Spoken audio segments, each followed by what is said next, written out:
Assalamualaikum warahmatullahi wabarakatuh. Salam sejahtera bagi kita semua and good morning to our guests from abroad.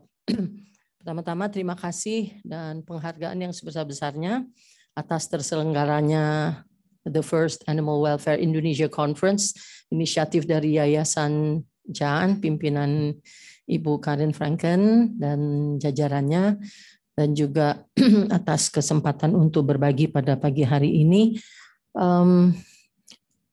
Saya menyampaikan sharing pengalaman selama di Indonesia sejak memperkenalkan atau membawa kesejahteraan hewan kepada Direktorat Kesmafed di tahun 2002, berarti 20 tahun yang lalu.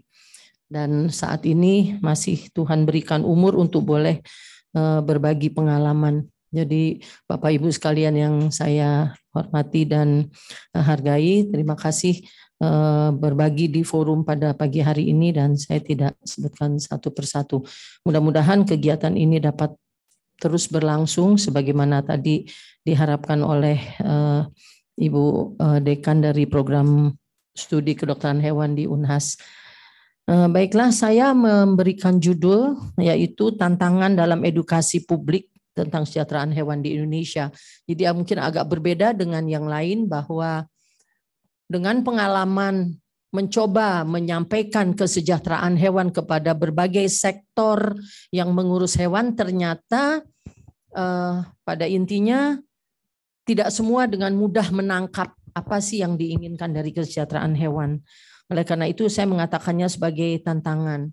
Juga mau tidak mau kita akan memerlukan dukungan pemerintah sebagai ujung tombak untuk membuat kita dibukakan pintu dalam melakukan edukasi tentang kesejahteraan hewan. Saya setuju dengan temanya yaitu membentuk masyarakat yang lebih berhati nurani, yang lebih baik, yang lebih peduli kepada sesama, karena bila sudah peduli kepada hewan, apalagi kepada manusia.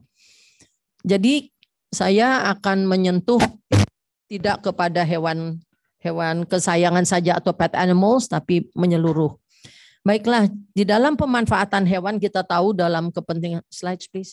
Ya, dalam pemanfaatan hewan untuk kepentingan manusia banyak sekali kita mengetahui bahwa pemilik ataupun pekerjanya ngurusnya hewan tapi tidak sadar bahwa hewan itu sebetulnya adalah makhluk hidup. Hewan itu adalah yang bisa mempunyai perasaan, bisa mengalami hal-hal yang sebagaimana tidak menyenangkan pada manusia, juga tidak menyenangkan pada dia. Oleh karena itu hal inilah yang kita angkat sebagai kesejahteraan hewan dan lalu masalahnya mulai muncul di Indonesia. Manusia saja belum sejahtera, kok berpikir tentang kesejahteraannya hewan. Padahal sejahtera pada hewan dan sejahtera pada manusia jauh berbeda.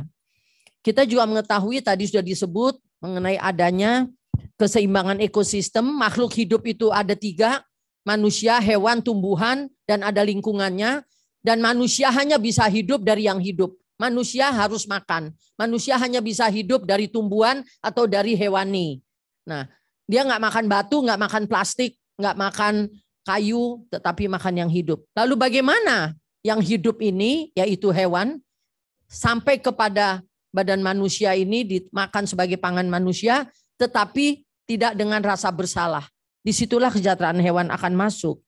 Oleh karena itu kita melihat banyak masyarakat mulai memprotes bahwa kalau sudah melakukan proses dalam rangka pangan, kita tahu pangan itu tidak ada yang gratis. Pangan itu beli, makanan itu beli. Sehingga orang yang mengusahakan pangan asal hewan akan berpikir ekonomi dan profit dan untung. Akhirnya muncullah cara beternak yang tidak memikirkan bahwa hewan itu adalah makhluk hidup.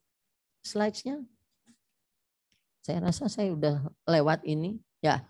Jadi di sini dikenallah apa yang disebut atau dikata oleh orang factory farm ataupun animal machine. Kenapa sih seperti itu? Karena kemudian tidak memikirkan objeknya itu sebagai makhluk hidup lagi, ya. Kita bisa lihat dari yang ada berikut ini. Next slide. Ya. Ini adalah bagaimana sampai Uni Eropa. Uni Eropa terdiri dari 27 negara yang bila mana sudah berkumpul bersama dan menyepakati mengenai hal-hal yang dianggap cruel, yang dianggap jahat dan tidak boleh, dan disepakati harus diperbaiki, maka satu kesepakatan berlaku untuk 27 negara. Itu sudah menyenangkan buat kita karena melihat merata. Kemudian dia juga harus diadopsi dengan hukum setempatnya. Jadi kita melihat contohnya kenapa sampai dihentikan cara beternak babi yang kita tahu adalah makhluk sosial yang senangnya berkumpul-kumpul, foraging, kemudian mengais-ngais di tanah, tiba-tiba harus dikurung sehingga stres, sehingga akhirnya mengunyah-ngunyah barsnya atau pagar-pagarnya sehingga mulutnya luka-luka. Seperti itu. Berikut. Juga pada dunia perunggasan kita melihat dadanya pada gundul itu karena terjadi kanibalisme atau mematuki teman-temannya, juga karena hewan-hewan tersebut stres, maka sekarang ini mulai ada gerakan untuk menghentikan kandang baterai, jadi diganti dengan cage free, yaitu bebas sangkar, yang diharapkan kembali kepada alaminya seekor unggas atau ayam, bisa mengepakkan sayapnya, bisa terbang ke atas, mengais-ngais atau mandi debu, ya, dust bathing dan sebagainya. Nah, itu tidak tercapai. Tapi sering terjadi adalah kanibalisme langsung di stop dengan dilakukan potong paruh.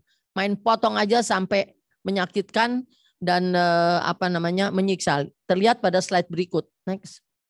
Nah, jadi supaya nggak dipatokin, potong aja paruhnya. Kemudian pada babi-babi yang stres berkumpul, dia akan menggigiti ekor yang di depannya. Sehingga ekornya luka-luka akhirnya bernanah.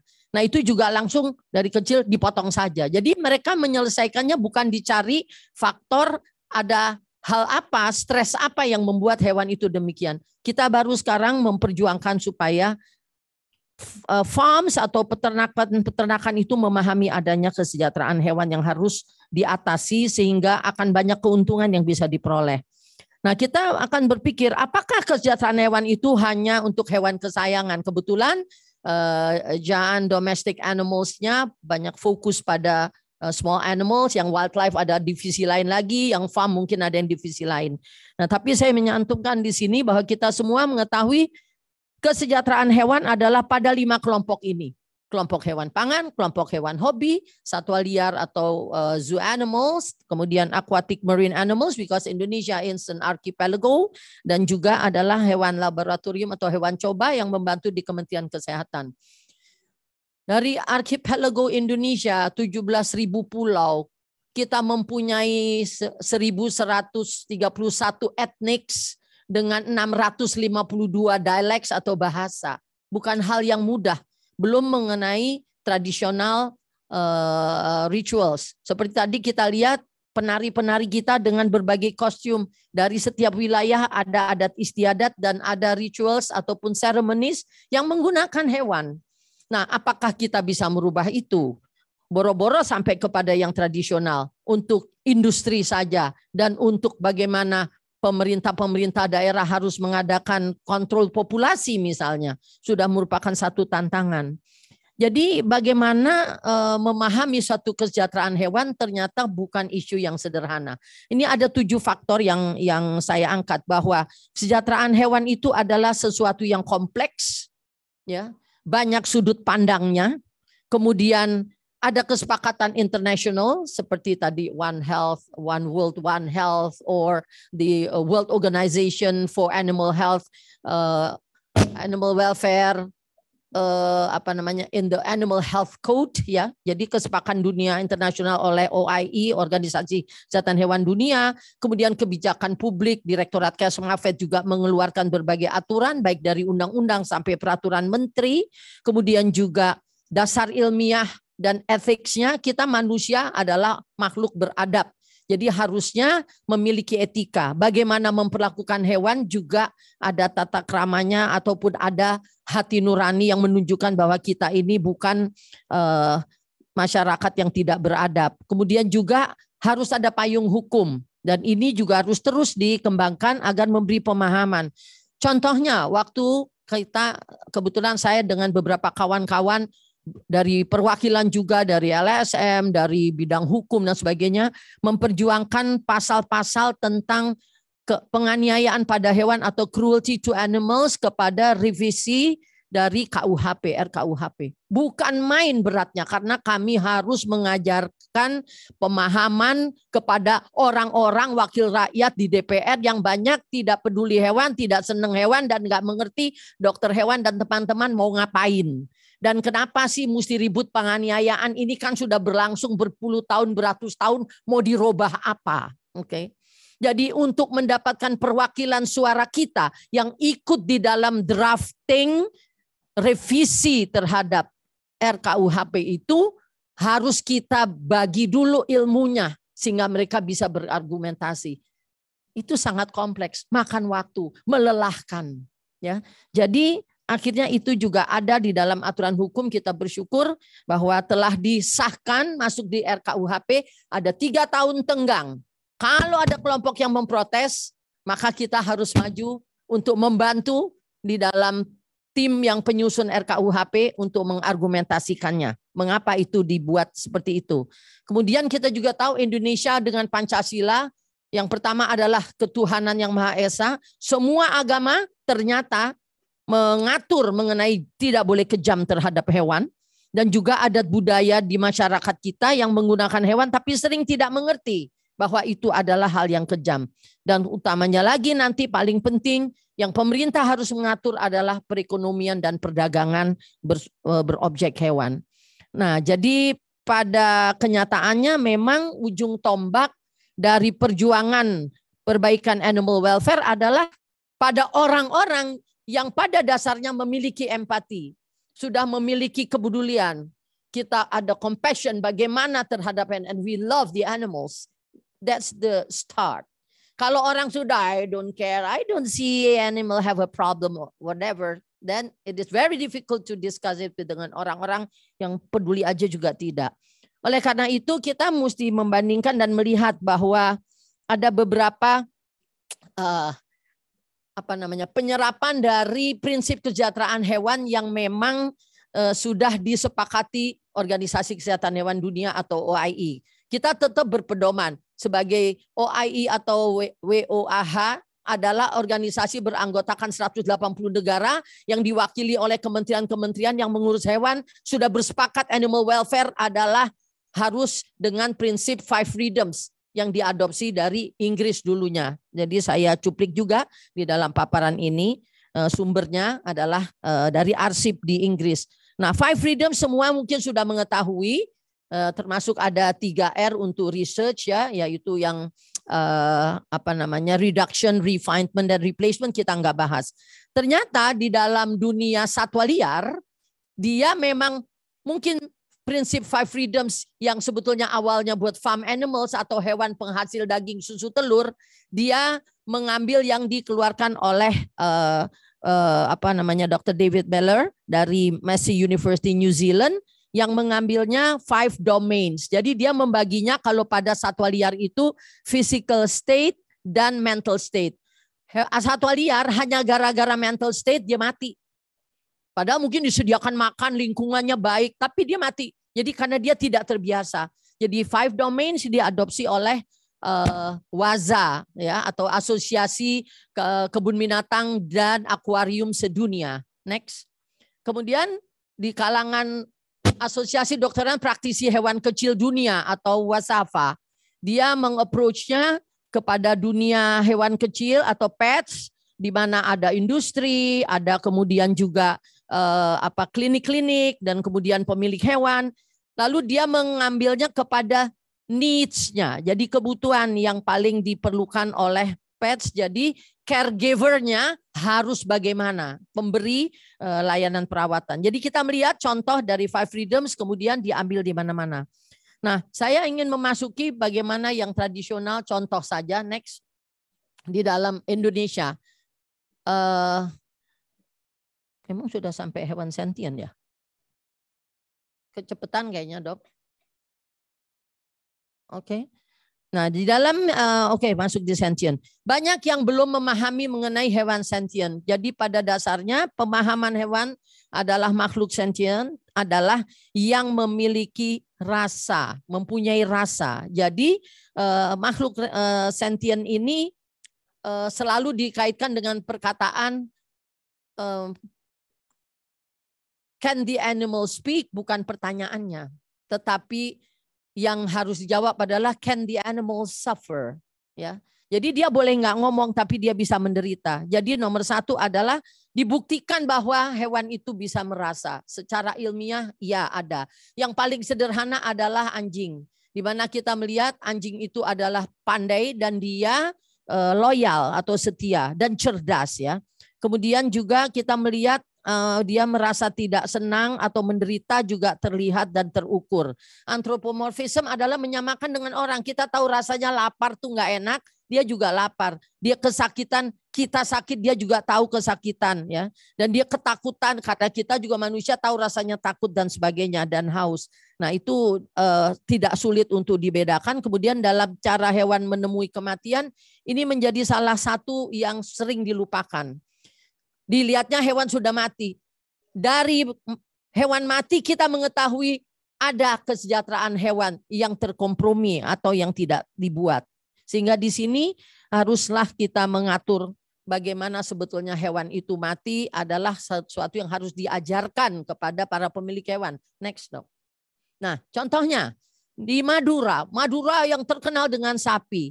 Jadi Anda kalau melihat sapi betina yang kontes kecantikan itu luar biasa. Dipelihara selalu mereka dengan bangga. Kebetulan saya dari Madura, orang tua saya. Jadi dia mengatakan, lihat betapa cantiknya sapi ini. Lebih hebat dari saya mengurus istri saya. Jadi dikasih madu, dikasih jamu, dikasih susu, dikasih macam-macam. Supaya indah karena kontes dan harganya ratusan juta kalau menang. Tapi kemudian setelah dibeli akhirnya berakhir sebagai sapi potong. Apakah mereka memikirkan bagaimana cara sapi itu mati? Oleh karena itu Direktorat Kesmafet bersama Perhimpunan Dokter Indonesia dan teman-teman aktivis animal welfare terus bekerja pada rumah potong hewan. Karena di Indonesia 90% Muslim, 210 juta Muslim mencari daging halal karena memang firman Tuhannya adalah makanlah hewan ternak yang kuberikan dan juga hewan untuk kau kendarai. Bagaimana cara mati halal? Itu harus jelas sehingga harus ada juru sembelih halal. Nah, inilah yang termasuk diajarkan kesejahteraan hewan. Jangan cuma cantik pada waktu kontes tapi pada waktu mati dia sengsara. Belum kerapan sapi untuk yang jantan. Next, dok. Kita melihat juga mengenai siapa yang bertanggung jawab untuk memastikan implementasi kesejahteraan hewan. Nah, kita sudah mengetahui bahwa ini adalah kesepakatan global, ya, mengenai kesejahteraan hewan. Kemudian prinsip kesejahteraan hewan 5F juga perlu diangkat dalam satu negara dan di Indonesia sudah kita adopsi di dalam undang-undang dan di PP peraturan pemerintah, jadi Undang-Undang 18 2009, 41 2014 dan PP Kesmafet nomor 95 tahun 2012. Kemudian juga OIE menyebutkan pengusung kesejahteraan hewan. Jadi saya berpikir who are parties that are responsible to campaign on animal welfare. Di situ terdiri dari next slide, no. Bukan sebelumnya ya. Ya. Oke. Next, betul. Siapa yang akan mengusung? Yaitu pemerintah dan pemerintah, kemudian juga komunitas-komunitas termasuk di sini LSM, NGOs, kemudian tadi kumpulannya Ibu Davina, kemudian orang-orang yang peduli dan memanfaatkan hewan, memiliki peduli dan menggunakan pemanfaatan hewan, masyarakat umum atau masyarakat sipil yang sekarang kita harus edukasi. Jadi terima kasih Yayasan Jan membuat satu website dan kemudahan untuk masyarakat yang peduli. Kalau kita introduce mengenai kesejahteraan hewan bisa membuka informasinya di sana. dan melalui kampus-kampus dengan nanti kerjasama, contohnya dengan Unhas, mungkin dengan fakultas-fakultas yang memiliki objek hewan juga akan bisa memanfaatkan hal itu. Kemudian juga para dokter hewan dan ilmuwan, ya. Jadi di sini sangat diperlukan kerjasama multisektoral dan ini tidak sederhana. Kemudian kita juga mensosialisasikan itu harus satu paket, tiga hal, yaitu secara etika kita jelaskan karena kita manusia yang bermoral. Jadi moral responsibilities. Kemudian yang kedua adalah secara ilmiah dibuktikan. Siapa bilang dia takut hewannya? Bagaimana kita membuktikan? Mengapa dalam Idul Adha kita menganjurkan untuk tidak ditonton atau tidak dekat yang sedang dipotong tidak didekatkan dengan sapi-sapi lain? Apakah itu karena sapinya takut lihat darah? Enggak, sapinya nggak ngerti lihat darah. Tapi bau ketakutan, zat yang ketakutan dikeluarkan oleh yang disembelih, dicium oleh yang lain sehingga gelisah. Hal seperti itu adalah bukti ilmiah. Kemudian hukum, aturan hukum ini yang kemudian kami perjuangkan. Tidak cukup hanya mengatur, tapi harus ada sanksi. Dan membuat sanksi hukum, penalties, punishments itu tidak mudah. Itu sebabnya kami berjuang untuk adanya law on cruelty to animals as part of the criminal law. Kemudian kita berhadapan dengan masyarakat umum dan masyarakat adat dan pemburu satwa liar. Kita tahu satwa liar yang diburu dilindungi bisa harganya sangat mahal. Nah, kita sendiri harus kemudian mendidik dan mencarikan jalan keluar bagi mereka. Nah, oleh karena itu pada saat kita harus bertemu dengan orang-orang yang sudah menjadi tradisi seperti itu, harus ada pendekatan yaitu pimpinan adat dengan Pemda setempat. Lalu memberikan pengertian mengenai bagaimana agama juga mengatur dan sebagainya. Dan yang terakhir adalah kita berhadapan dengan orang-orang yang memiliki berbagai pemahaman, berbagai pemahaman. Nah, ini tentang kesejahteraan hewan ataupun bagaimana hewan bagi diri kita. Kita di sini mungkin bersama-sama mendengarkan presentasi semua tentang kesejahteraan hewan. Tapi sebetulnya secara pribadi Anda ada yang di mana? Apakah Anda hanya pencinta? Pokoknya saya sayang, akhirnya bisa salah. Ada orang hutan sangat tersiksa. Sudah, eutanasi saja daripada tersiksa. Ternyata orang hutan itu statusnya dilindungi. Tidak begitu saja bisa dieutanasi ya bila suffering atau menderita. Kemudian juga ada kelompok yang disebut animal rights. Animal rights tidak senang hewan digunakan selain untuk sama seperti manusia, ya, setara. Ada lagi animal control. Ini pemerintah yang nggak enak. Pemerintah harus kontrol populasi, overpopulasi di Bali, overpopulasi kucing. Karena kucing adalah kesayangan Nabi Muhammad sehingga masyarakat Islam tidak mengganggu kucing. Kucing 1 tahun 3 kali musim kawin, beranak pinak. Kalau di Bali penduduk 3,6 juta aja anjingnya 600.000 karena adat di Hindu adalah mensakralkan yang jantan. Pada kucing bisa sama juga kalau penduduk muslimnya 210 juta, lebih dari 10%. Kucingnya ada berapa? Kalau kena rabies seperti apa? Nah itu animal control adalah tanggung jawab pemerintah. Dan bisa dikatain jahat bener kasih racun, jahat bener anjing-anjing ditangkepin. Dilematis. Animal use digunakan sebagai pekerja, digunakan pembajak, digunakan untuk hewan coba, atau kemudian eksploitasi. Ini yang harus benar-benar kita lawan dan sebagainya ya. Jadi mungkin terlalu panjang kalau saya lanjutkan di sini. Namun demikian, kita harus tahu bahwa kita akhirnya terus berusaha agar berbagai kekejaman pada hewan yang terang-terangan tadi dikatakan Ibu Davina makin marak ya kelihatannya. Sebetulnya mungkin tidak marak, dulu tidak diangkat oleh mass media. Sekarang mass media peduli kepada kekejaman pada hewan. Begitu ini diangkat, maka sudah waktunya untuk kita mengangkat juga perjuangan untuk menghentikan kekejaman apapun hewannya. Oleh karena itu, dengan rahmat Tuhan Yang Maha Esa pada tanggal 6 Desember kemarin ini telah sah pasal-pasal penganiayaan yang pada hewan yang tadinya sempat ada upaya untuk dihentikan atau dikeluarkan, katanya diurus Perda saja. Perda di era otonomi daerah sangat sulit. Dan ini ternyata berhasil dipertahankan atas kegigihan ibu-ibu dan teman-teman ahli hukum pidana di dalam tim, sehingga mereka kemudian tetap ada, lihat dalam 3 tahun ini ada yang memprotes atau tidak. Nah, saya mencuplik ini adalah diterbitkan oleh tim penyusun draft criminal law yang bekerja begitu keras, dan mereka sangat bersyukur bahwa mereka akhirnya berhasil untuk mempertahankan pasal ini dan pasal-pasal lain tentunya. Nah, sebagai penutup saya ingin menyampaikan bahwa pada intinya hewan semua dapat tetap dimanfaatkan manusia untuk kepentingan apapun. Akan tetapi rambu-rambu dan prinsip-prinsip kesejahteraan hewan harus dikawal oleh kita yang peduli, tanpa perlu adanya konflik, tanpa peduli adanya hal-hal yang akhirnya merugikan perjuangan kita karena akan kemudian didiskreditkan. Jadi waspada mengkampanye tentang kesejahteraan hewan.